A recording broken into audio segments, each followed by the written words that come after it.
This is my 1909 Phelon Moore.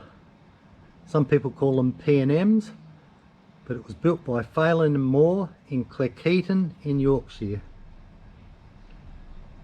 It's got a 465cc sloping motor, which is an integral part of the frame, which is patented by Phelon Moore, and they used it from 1902 to 1966 when they finished production. This motor is atmospheric inlet valve,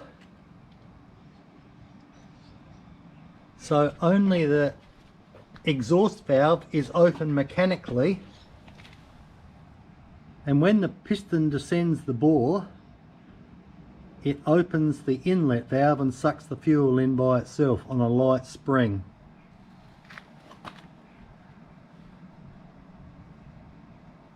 It's got a Bosch DU2 magneto, open magnet.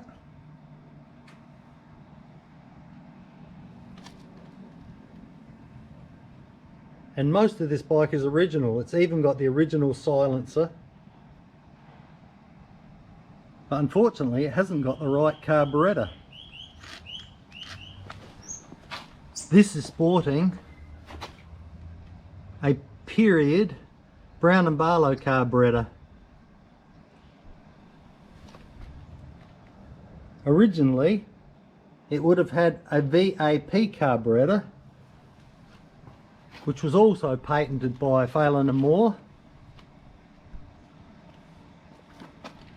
And it's quite an intricate design. If I can, I'll put a photo of the carburetor. There's 3 or 4 of these bikes existing in the world.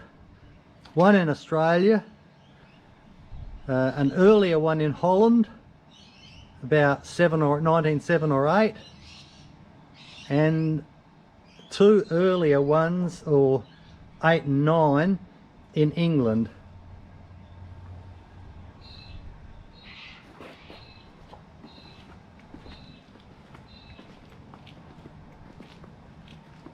It's quite advanced.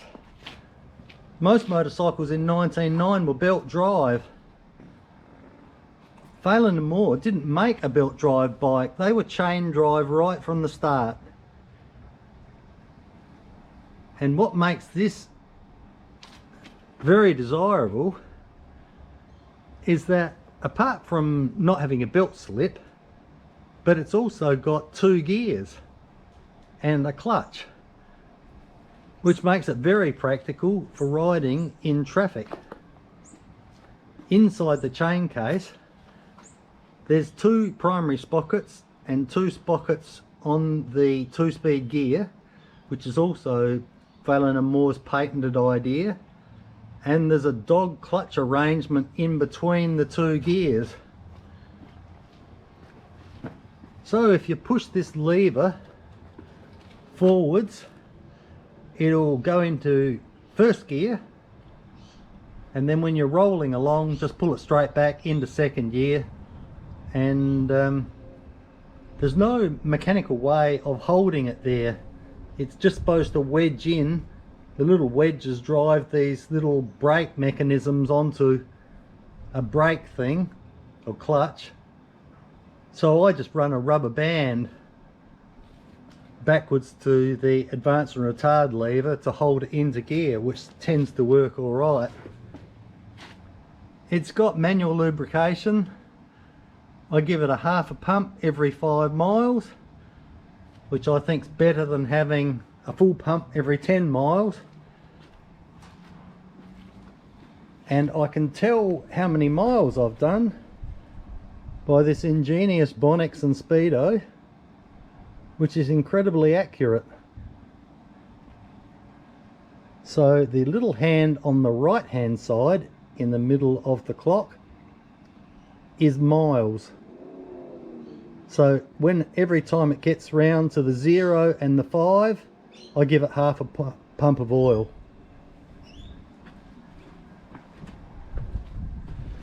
The forks are of P&M's own design.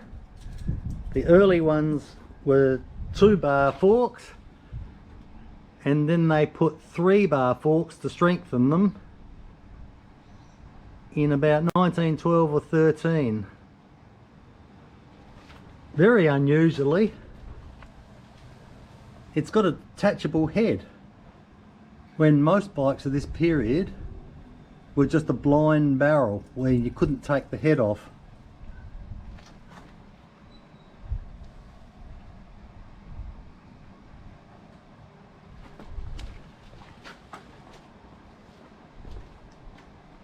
Very comfortable Brooks 120 saddle,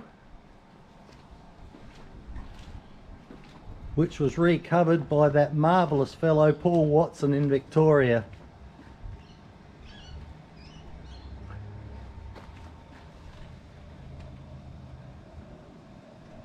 That's not the right transfer. The right transfer has got a bow and arrow with a chain around the outside of it. It's an oblong thing. If I can, I'll put a photo of the transfer on there, and hopefully I can put a photo of the carburettor as well. Anyone that's got a VAP carburettor hanging around in their shed, I'd be very interested to talk to you.